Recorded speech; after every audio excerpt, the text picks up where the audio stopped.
سورۃ البقرہ کی تفسیر ہم پڑھ رہے تھے۔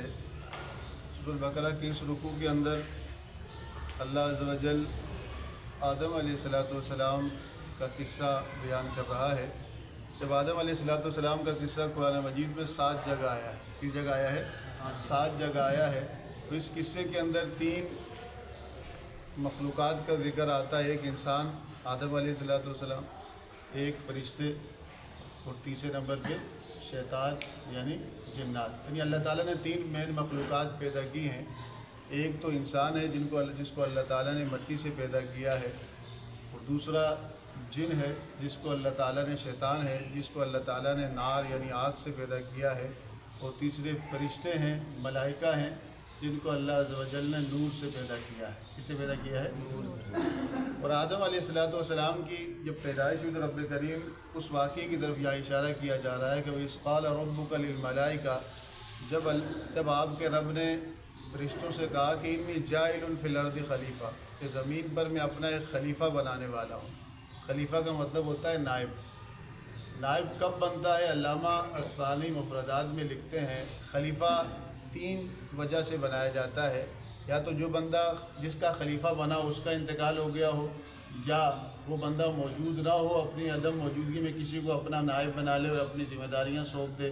اور تیسرے نمبر پہ خلیفہ بنایا جاتا ہے کسی کو عزت اور احترام دینے کے لیے، عزت اور احترام دینے کے لیے۔ چونکہ انسان اللہ تعالیٰ کا خلیفہ ہے تو اللہ تعالیٰ وہ جو پہلی 2 وجہ تو نہیں پائی جاتی کہ کسی کے انتقال کے بعد یا کسی کے موجود نہ ہوتے وقت کسی کی غیابت میں کسی کا خلیفہ بنایا جائے۔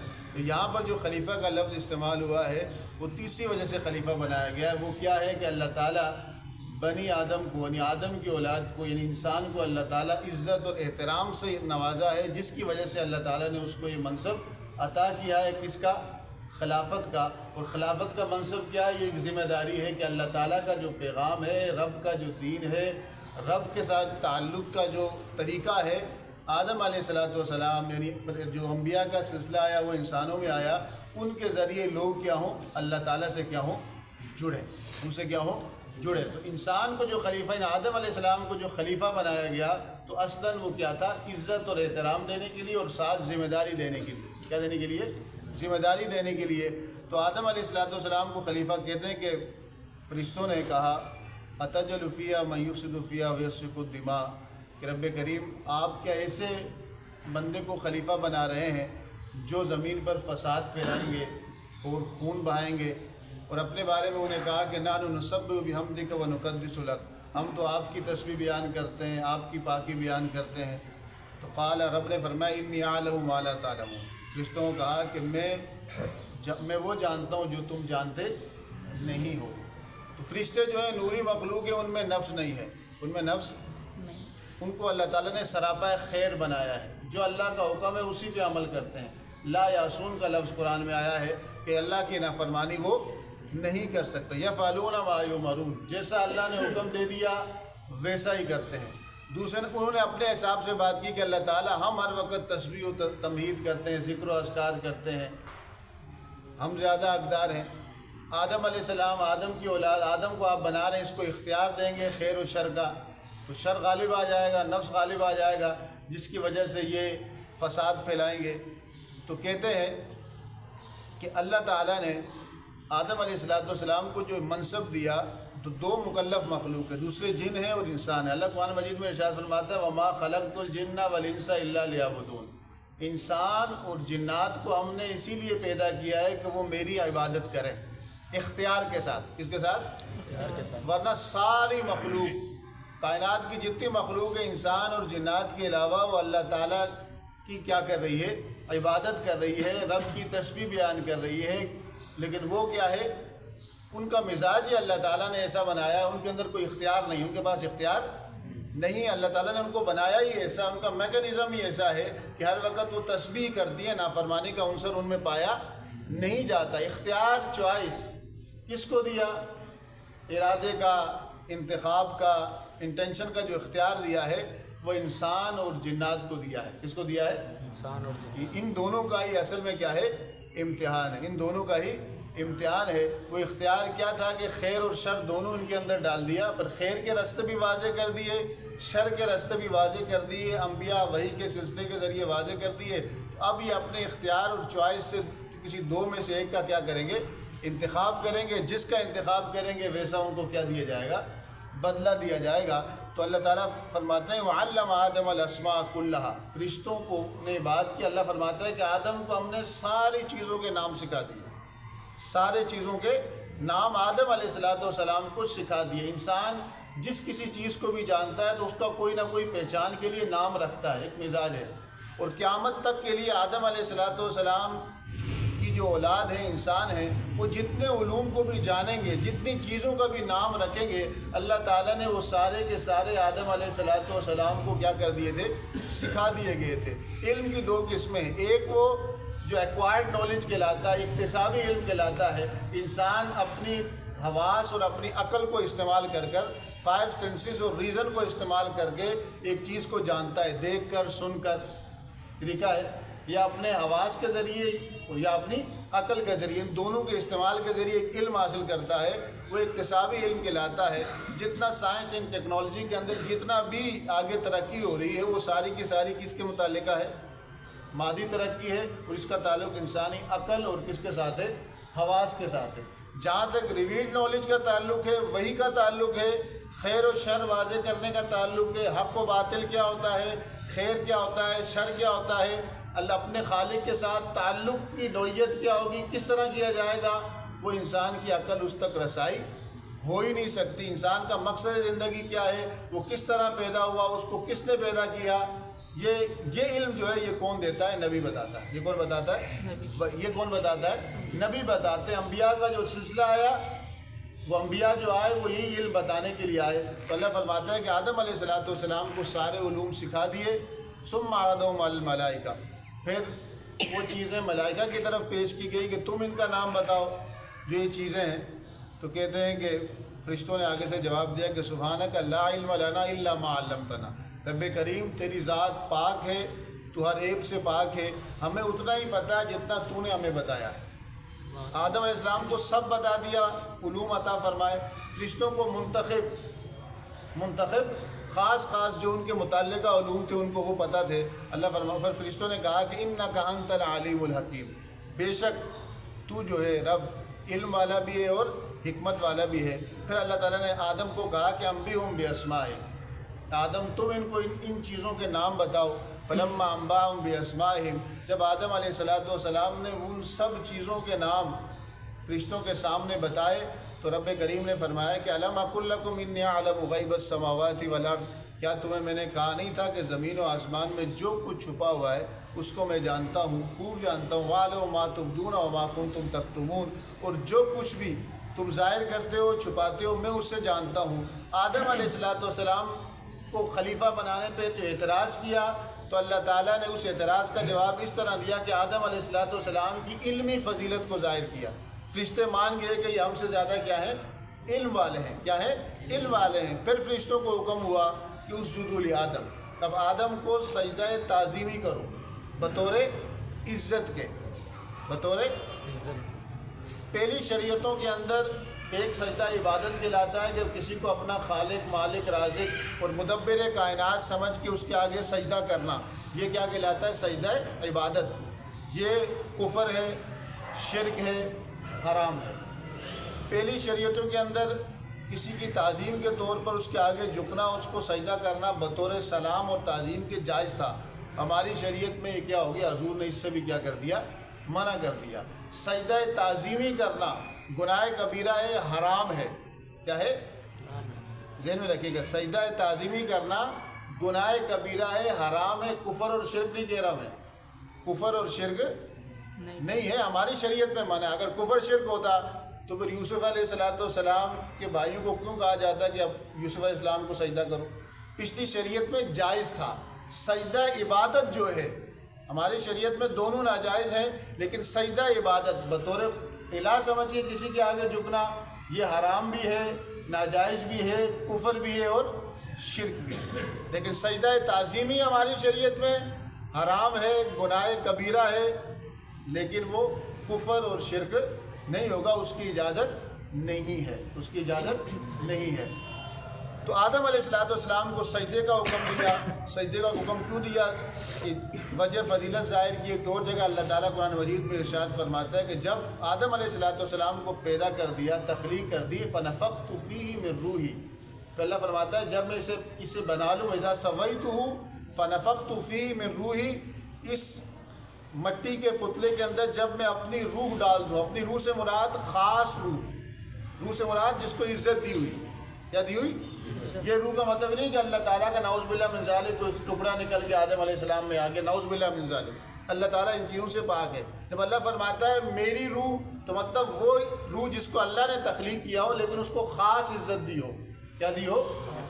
تو کہا جب میں اس میں اپنی روح ڈال دوں، فقعوا لہ ساجدین، رشتوں کہا جا رہا ہے کہ پھر تم نے کیا کرنا ہے؟ اس کو سجدہ کرنا ہے۔ کہتے ہیں فسجدوا الا ابلیس، سارے فرشتوں نے سجدہ کیا سوائے ابلیس کے۔ ابلیس جس کو ہم شیطان کے نام سے بھی جانتے ہیں، اصل نام اس کا عزازیل تھا۔ کیا تھا؟ عزازیل تھا، لیکن قرآن مجید میں یا تو اس کے لیے شیطان لفظ آئے گا یا ابلیس آئے گا۔ یہ اس کے صفاتی نام ہے جس کے اندر اس کی حالت بیان کی جا رہی ہے۔ شیطان یشتن، شیطان کا مطلب ہوتا ہے دور ہونا۔ کیا مطلب ہوتا ہے؟ دور ہونا۔ کس سے دور ہے؟ یہ اللہ کی رحمت سے دور ہے، نافرمانی کرنے کی وجہ سے۔ اشاتا یشوتو سے شیطان نکلا ہے، اس کا مطلب ہے احترقا غضباً و حسداً، وہ بندہ یا وہ شخص جو حسد اور غصے کی وجہ سے جل جائے، اس کو بھی شیطان کہتے ہیں۔ شیطان میں یہ صفت بھی پائی جاتی ہے۔ اور تیسرے قرآن مجید میں شیطان کے لفظ آیا ابلیس، عزازیل کے کیا لفظ آیا؟ ابلیس۔ اور ابلیس عربی میں کہتے ہیں ابلس یبلس، ابلیس کا مطلب ہے مایوس ہونا، لوگوں کے اندر مایوسی ڈالتا ہے۔ کیا ڈالتا ہے؟ خود بھی مایوس ہوتا ہے، لوگوں میں کیا ڈالتا ہے؟ مایوسی ڈالتا ہے۔ لوگ جو اس کے اللہ تعالیٰ نے قرآن مجید میں نام گنوائے ہیں، جو مانا ہے وہی کام کرتا ہے۔ وہ مایوسی ڈالتا ہے، اللہ کی رحمت سے دور کرتا ہے، اور ان کے اندر حسد اور بغض کے کیا ڈالتا ہے؟ اس کے ہتھیار ہیں، جو شیطان کا نام ہے۔ کیونکہ شیطان نے سجدہ نہیں کیا، اللہ قرآن مجید میں دوسرا کا ارشاد فرماتا ہے کان من الجن، وہ فرشتے نہیں تھے، فرشتہ نہیں تھا۔ فرشتہ تو انکار کر ہی نہیں سکتا، وہ جنات میں سے تھا۔ ففسق عن امر ربی، اللہ فرماتا ہے اس نے اپنے رب کے حکم کی کیا کی؟ نافرمانی کی۔ اللہ فرماتا ہے ابا واستکبر، اس شیطان نے انکار کیا اور تکبر کیا، وکان من الکافرین، اور انکار کرنے والوں میں سے ہو گیا۔ شیطان کا اسٹانس کیا تھا؟ وہ یہ کہہ رہا تھا کہ اللہ تعالیٰ صرف تجھے سجدہ کروں گا، بس آدم کو سجدہ نہیں کرنا۔ اصل میں اللہ کو بھی ماننا ہے، اور اللہ جس کو منوانے کے لیے کہے اس کو بھی ماننا ہے۔ اصل توحید یہ ہے کہ اللہ کی بھی عزت کرنی ہے، اور اللہ جن جن چیزوں کو لوگوں کو عزت دے ان کی بھی عزت کرنی ہے۔ ضروری ہے نا، انبیاء کی عزت کرنی ہے، کیوں؟ کہ اللہ نے ان کو عزت دی ہے۔ اولیاء کرام کی عزت کرنی ہے، کیوں؟ کہ اللہ تعالیٰ نے ان کو عزت دی ہے۔ ماں باپ کی عزت اور توسیم کرنی ہے، کیوں؟ اللہ تعالیٰ نے عزت دی ہے۔ تو شیطان نے کیا کیا کہ کہا اللہ تعالیٰ تجھے سجدہ کروں گا، آدم کو سجدہ نہیں کروں گا۔ تو اصل میں اللہ کے حکم کی نافرمانی کی تھی۔ کیوں کی تھی؟ اس پر ہم پہلے بات کر چکے ہیں۔ تو اللہ فرماتا ہے وَقُلْنَا يَا آدَمُ اسْكُنْ أَنْتَ وَزَوْجُكَ الْجَنَّةَ، پھر آگے واقعہ شروع ہو رہا ہے کہ ہم نے آدم کو کہا کہ آپ اور آپ کی زوجہ جنت میں رہیں، باغ میں رہیں، اس سے کھائیں پئیں، لیکن اس درخت کے قریب نہیں جانا ورنہ آپ حد سے گزر جانے والوں میں سے ہو جائیں گے۔ تو شیطان نے وہی کام کیا، بدلہ لیا، ان کے سامنے خدا کی قسمیں کھائی، اللہ کی قسمیں کھائی۔ آدم علیہ السلام نے سمجھا کہ اللہ کی جھوٹی قسم تو نہیں کھا سکتا یہ، قرآن میں وقاسمہما، اس نے قسم کھائی ان دونوں کے ساتھ، آدم علیہ السلام اور اماں حوا کے سامنے قسم کھائی کہ یہ درخت کھا لو، یہ کھانے کے بعد تم فرشتے بن جاؤ گے اور اللہ تعالیٰ کی خاص محبت مل جائے گی۔ جب قسم کھائی، اس طرح ان کو پھسلایا۔ تو شیطان شر کے ذریعے نہیں پھسلاتا، ذہن میں رکھنا، وہ خیر کی باتیں کر کے پھر گمراہ کرتا ہے، وہ اچھائی کا روپ دار کے گمراہ کرتا ہے۔ فراڈ کرنے والا جب آپ کے ساتھ آ کے فراڈ کرتا ہے تو بولتا ہے میں فراڈیا ہوں، یہ سب سے بڑا نصیحت والا بن کے آتا ہے، سب سے بڑا خیر خواہ بن کے آتا ہے، سب سے اچھی باتیں وہی کرتا ہے، سب سے زیادہ چرب زبانی وہ کرتا ہے۔ تو فَأَزَلَّهُمُ الشَّيْطَانُ، اللہ فرماتا ہے شیطان نے ان دونوں کو پھسلایا۔ کس طرح پھسلایا؟ قرآن کی دوسری آیت میں وَقَاسَمَهُمَا إِنِّي لَكُمَا لَمِنَ النَّاصِحِينَ، جائے تم نے آدم علیہ السلام اور اماں حوا کے سامنے قسمیں کھائی خدا کی کہ میں تمہارا خیر خواہ ہوں، یہ درخت سے کھا لو، یہ کھانے کے بعد تم ہمیشہ کے لیے اللہ کے قرب پا جاؤ گے، فرشتے بن جاؤ گے۔ اللہ کے قرب کی لالچ دی۔ لالچ بھی کیا دے رہا ہے؟ نیک بندے کو نیکی کی لالچ دے کے پھسلاتا ہے، نیک بندے کو نیکی کی دعوت دے کے پھسلاتا ہے، پہچاننا چاہیے۔ تو اللہ فرماتا ہے فَأَخْرَجَهُمَا مِمَّا كَانَ فِيهِ، تو پس پھر اس شیطان جو ان کو اس جنت سے نکلنے کا کیا بنا؟ سبب بنا۔ پھر اللہ نے ان کو کہا کہ قُلْنَا اهْبِطُوا بَعْضُكُمْ لِبَعْضٍ عَدُوٌّ، ہم نے کہا کہ تم سب اترو پھر زمین پہ جاؤ، تم میں سے بعض کے دشمن ہوں گے۔ کس طرح کہ انسان شیطان کا دشمن ہوتا ہے، شیطان انسان کا دشمن ہوتا ہے، مومن کا دشمن ہوتا ہے، پھر مرد اور عورت ہیں، مرد مردوں کے، عورتیں مردوں کی، یہ دشمنیاں آپس میں چلتی رہتی ہیں اگر اصلاح نہ کی جائے، اگر اصلاح نہ کی جائے، اگر شریعت کے مطابق زندگی نہ گزاری جائے۔ تو اللہ فرماتا ہے وَلَكُمْ فِي الْأَرْضِ مُسْتَقَرٌّ، تم جا رہے ہو زمین پہ، اتار دیا تمہارے لیے زمین پہ رہنے کی جگہ ہے، وَمَتَاعٌ، اور نفع کی چیزیں، کھانے پینے کی چیزیں، الہین، ہمیشہ کے لیے نہیں، خاص مقررہ وقت تک، خاص مقررہ وقت تک۔ پھر آدم علیہ السلام اس دنیا میں آئے، آپ اپنی خطا پر روتے رہے، استغفار کرتے رہے، تو اللہ تعالیٰ قرآن مجید میں ارشاد فرماتا ہے فَنَسِيَ وَلَمْ نَجِدْ لَهُ عَزْمًا، آدم جو تھا، آدم علیہ السلام بھول گئے تھے، جان بوجھ کے خطا نہیں ہوئی، بھول گئے تھے، کوئی پکا ارادہ ان کا نہیں تھا۔ اس سے پھر کردار پتہ چلتے ہیں، شیطانی کردار اور آدم نبی کا کردار۔ آدم علیہ السلام سے جو خطا ہوئی تو آپ توبہ استغفار کر رہے ہیں، عاجزی، انکساری، رونا، اپنی غلطی سے اللہ تعالیٰ کی معافی مانگنا۔ اللہ فرما بھی رہا ہے کہ آدم بھول گئے، ان کو میرے نام پر بلوایا گیا، ان سے خطا ہوئی، سب کچھ ہوا، لیکن آدم علیہ السلام دعا مانگ رہے ہیں، رو رہے ہیں، عاجزی انکساری کا اظہار کر رہے ہیں۔ اور دوسری طرف شیطان، اس سے بھی غلطی ہوئی ہے، وہ کیا کر رہا ہے؟ تکبر، غرور، میں اس سے بہتر ہوں، حسد کی آگ میں جل رہا ہے۔ کبھی کہہ رہا ہے انا خیر منہ خلقتنی من نار و خلقتہ من طین، میں آگ کا اور یہ مٹی کے بنے، میں ان سے بہتر ہوں۔ شیطان نے کیا کیا؟ شیطان جس سے غلطی ہوئی تو اس نے کیا کیا؟ تکبر کیا، غرور کیا، غلطی نہیں مانی، اپنی اصلاح نہیں کی۔ اور دوسری طرف آدم علیہ السلام عاجزی، انکساری، توبہ، استغفار، رب کے ہاں رونا، یہ دو مزاج پتہ چلے۔ جس کا مزاج آدم علیہ السلام والا ہوگا وہ صحیح راستے پر ہوگا، اور جس کا مزاج شیطان کی طرح ہوگا تو گمراہ ہو جائے۔ وہ کیا ہوگا؟ تو ہم اپنے آپ کو سیلف ججمنٹ کریں کہ ہمارا مزاج کون سا ہے۔ غلطی ہونے پر ہم سے غلطی ہو جائے تو آدم علیہ السلام کا مزاج اپناتے ہیں یا شیطان کا مزاج اپناتے ہیں؟ غلطی مان لیتے ہیں، اصلاح کرتے ہیں، یا غلطی پہ اڑ جاتے ہیں، یا غلطی کی تعویلیں نکالنے لگ جاتے ہیں، یا لڑنے جھگڑنے لگ جاتے ہیں۔ اگر لڑنے جھگڑنے لگ جاتے ہیں، اصلاح نہیں کرتے، تو کس کے ساتھ ہیں؟ کس مزاج کے ساتھ ہیں؟ شیطانی مزاج کے ساتھ ہیں۔ اگر اصلاح کر لیتے ہیں، توبہ کر لیتے ہیں، معافی مانگ لیتے ہیں، تو ہمارا مزاج کیا ہے؟ آدم علیہ السلام کا ہے۔ اللہ فرماتا ہے کہ آدم علیہ السلام نے اپنے رب سے کچھ کلمات سیکھے تو اللہ تعالیٰ نے فتاب علیہ، تابہ یتوب قرآن مجید میں اللہ کے لیے بھی استعمال ہوا ہے اور مومنین اور لوگوں انسانوں کے لیے بھی استعمال ہوا ہے۔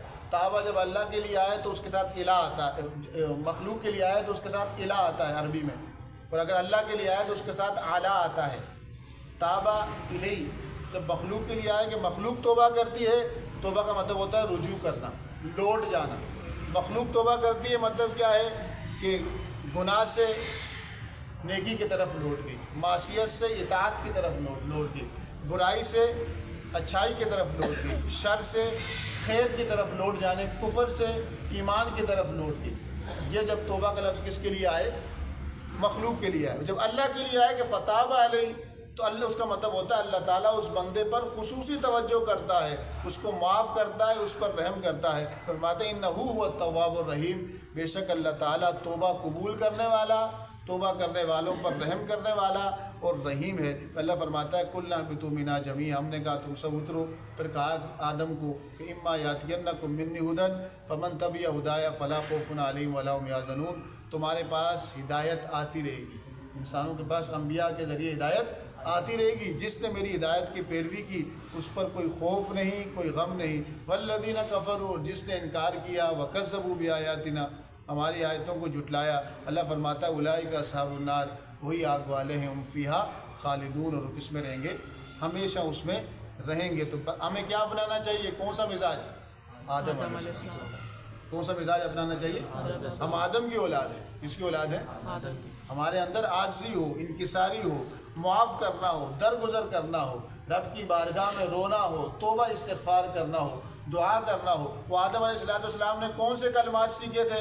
قرآن میں آیا، ایک کلمات حدیث میں آئے۔ قرآن کلمات کیا؟ ربنا ظلمنا انفسنا وان لم تغفر لنا وترحمنا لنکونن من الخاسرین، کہ اللہ تعالیٰ میں نے اپنی جان پر ظلم کر لیا، اگر تو مجھ پر رحم نہیں کرے گا، تو مجھ پر مغفرت نہیں کرے گا تو میں خسارے والوں میں سے ہو جاؤں۔ ایک یہ کلمات۔